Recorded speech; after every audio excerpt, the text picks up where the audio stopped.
Welcome to Lakewood Public Library. Today we have two very special guests. They are local here in the Cleveland area, and they have written a children's book called Blue Eyes, Brown Eyes. Our author is Judi Cunningham, and our illustrator is Rozenia Cunningham. And we are going to start with Judi actually reading the book to us. All right, thank you. Blue Eyes, Brown Eyes. Children who don't want to grow up as fools set out every morning to go to their schools. They wash and get dressed. They try to look neat as they pack up their books and head out to the street. One morning, young Bobby on Apple Tree Lane didn't hear his alarm. He'd be late again. He ran down the driveway all lickety-split and did not see Marie till the moment they hit. The school books went flying. They both hit the ground, and then they both laughed. A new friendship was found. From then on, each morning at 8:15, Bobby said to Marie, "Come on, or we're late." And away they both ran down Apple Tree Lane together to school, whether sunshine or rain. And they both loved their teacher, the great Mrs. Bowers, so much that sometimes they even brought flowers. Their teacher was wise and most truthful and fair, and she taught them by methods that really were rare. "You're as good as the best," she told them each day, "but no better than the rest. Don't be led astray." In the very first row, both Bobby and Marie listened and studied till 3:15. Then homeward they ran, and when homework was done and dinner was over, they needed some fun. So they texted each other, or talked on the phone, or played on the swings. They were never alone. 5 mornings a week they skipped off to school. Bobby and Marie knew their friendship was cool. One day Mrs. Bowers strode in with eyes bright and said, "Some new research has just come to light. Those with brown eyes know what life's all about. They're smarter and better beyond any doubt. It all has been proven.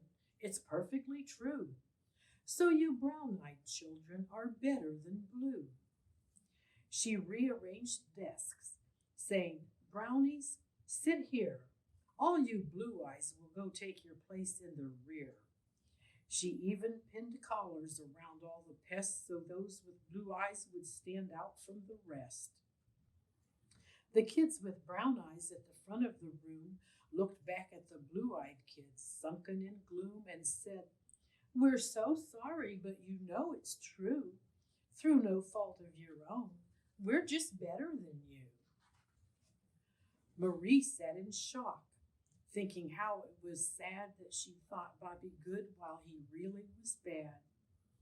Then brown-eyed Marie met Bobby's blue gaze from the back of the room where he sat in a daze. And he forced out a smile since he couldn't do more, but Marie stared intently down at the floor. He nervously heard when the good teacher said, "It's spelling time now," and his heart filled with dread. He'd studied the words, of which there were 10, used them in sentences, spelled them again. Dear Mrs. Bowers at the front of the class read off all the words from the first to the last, while poor little Bobby, whose mind had gone blank, misspelled every word as his heart slowly sank. Meanwhile, bright Marie, in the smart brown-eyed row, spelled every word right. She was brilliant, you know. And she drew a nice picture of sweet Mrs. Bowers, topped off with a halo and surrounded by flowers. When time came for lunch, the kids with eyes blue were told to go sit in the back while there too, and to wait for their lunch after brown-eyed kids ate, and to eat in a hurry or they would be late when the class time resumed. So they ate very fast at the back of the room, certain they were ugly and stupid, despised, hoping that no one would look at their eyes. They filed back to class with their heads hanging low because they were blue-eyed and therefore too slow. Just then Mrs. Bowers burst in looking shaken. "Class," she began, "I was awfully mistaken. It seems I misspoke, and you'll be quite surprised. The superior kids are those with blue eyes. Now, brownies, you're still as good as the best, but it seems that blue eyes are better than the rest." She rearranged all of the seating again with the blue-eyed kids seated up close with their friends. The brown-eyed kids shared in the shame and disgrace of those most reluctant to show you their face. Bobby looked at Marie and said, "This is true. How do you like that I'm better than you?" Marie looked away to hide tears in her eyes. Now she was the dumb one and he was the wise. And Bobby, once sweet with blue eyes and blonde hair, now looked at Marie with an uppity air. Her dark curly hair and her olive-hued skin only proved she was somehow inferior to him. When his shoe came untied, he turned and said, "You, come bow down before me and tie up this shoe." So she bowed down before him as her proper place, and with hands slightly trembling, she tied up his lace. Those with blue eyes turned their noses up high whenever it happened that they should pass by one with brown eyes, by birth most inferior to those who were, luckily, just born superior. The kids with blue eyes became suddenly bright, well-groomed, and behaved to their teacher's delight, while those with brown eyes just languished, it seemed, with no hope or help and with no self-esteem in the back of the room where the dumb children go. They didn't dare speak, and they kept their eyes low. Later, the bell rang, and the children went home. Bobby let Marie walk out all alone. He ran with the guys and he tried to have fun, hoping not to be seen with those who were dumb. When morning came, Bobby walked by himself.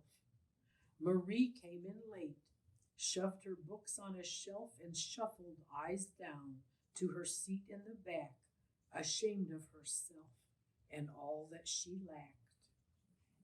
She drew a mean picture of the teacher she feared, with long witchy hair and a mustache and beard. Mrs. Bowers came in out of breath and quite flustered, and stood before class with the courage she mustered. "Class, I must ask your forgiveness today for things I have told you that led you astray. Whether your eyes turned out brown or blue or gray or green or hazel too, doesn't matter at all, not one little bit. And you're all a great class, wherever you sit. You proved to yourselves you really are good by believing you are, though you misunderstood. Remember, you all are as good as the best. Nobody's better or worse than the rest. You all stood up straighter and held your head high and accomplished your goals while believing a lie. I hope you all know that your friends are not bad. You should have hung tight with the friends that you had. The shade of your eyes or your skin or your hair or the style of the clothes that you happen to wear aren't what really matters at all. Not by far. It's not what you have, class, but just what you are.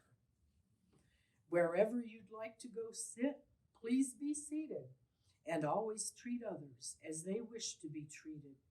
Because, my dear children, Whenever you do, no one will seem like a stranger to you.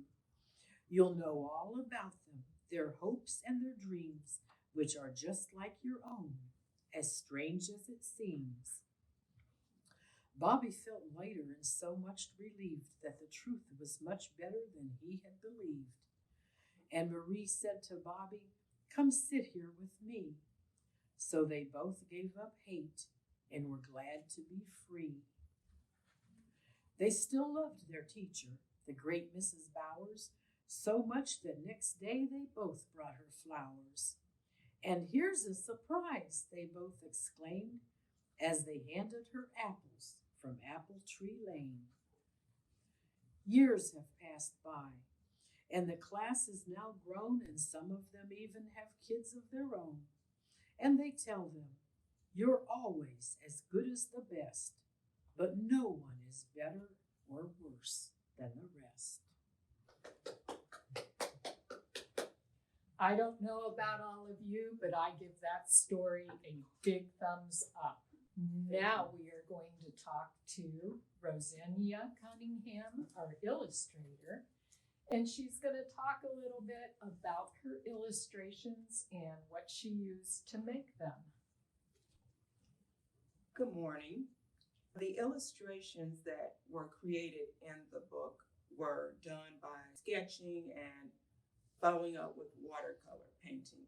Judi and I kept tabs with each other, sharing some of the rough drafts, going back and forth, making changes, and then later we agreed on the final pictures for the book.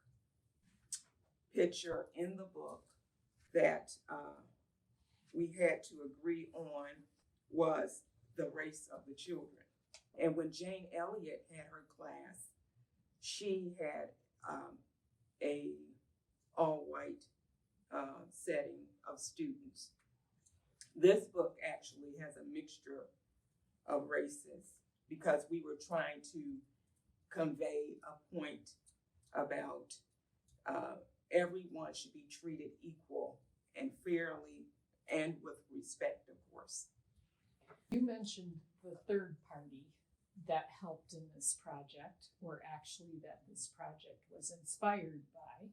Right. So, Judi, could you tell us a little bit about Jane Elliott? Yes, I first read about her actually in a psychology book from a library. And I had to get her permission to write about this, even though I changed, nothing rhymes with Elliott. So I told her I would be changing her name, but is it okay if I write about the incident that happened? She did the blue eyes, brown eyes exercise with her class the day after Martin Luther King Jr. was assassinated. And she wanted them to understand why it was so important and why they were hearing so much about it on the news. So she tried to teach them what prejudice was, even though there were no Black people in their little town in Iowa.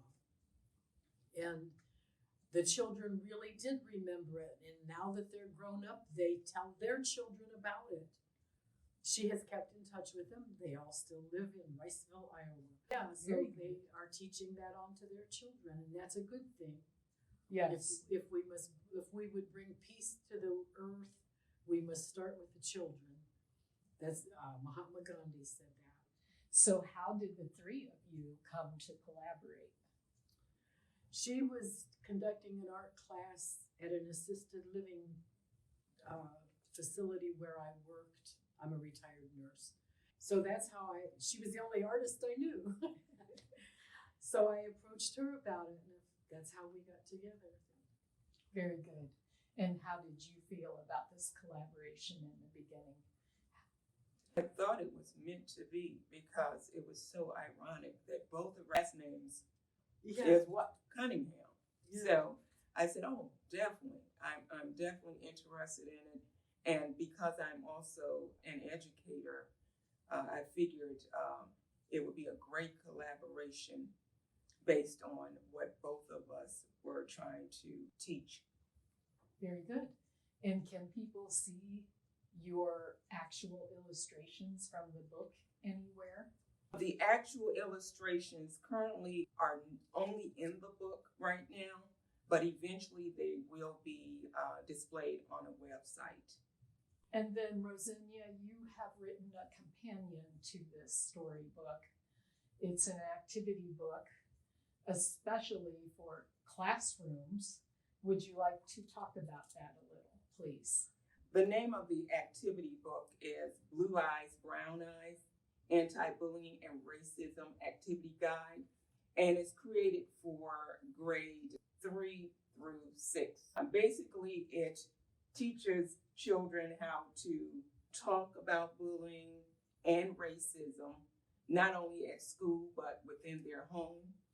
So this is a great tool that provides different analysis about bullying, activities such as coloring, and then the back of the book, there's even a pledge, an anti-bully pledge for the students. And they have to do this, complete it, and then have an agreement with their parent that they have to sign. Very good. Is there anything else either of you would like to say about this project?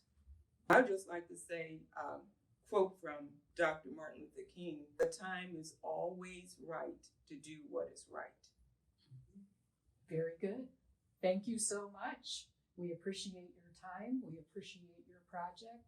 Well done. Thank you.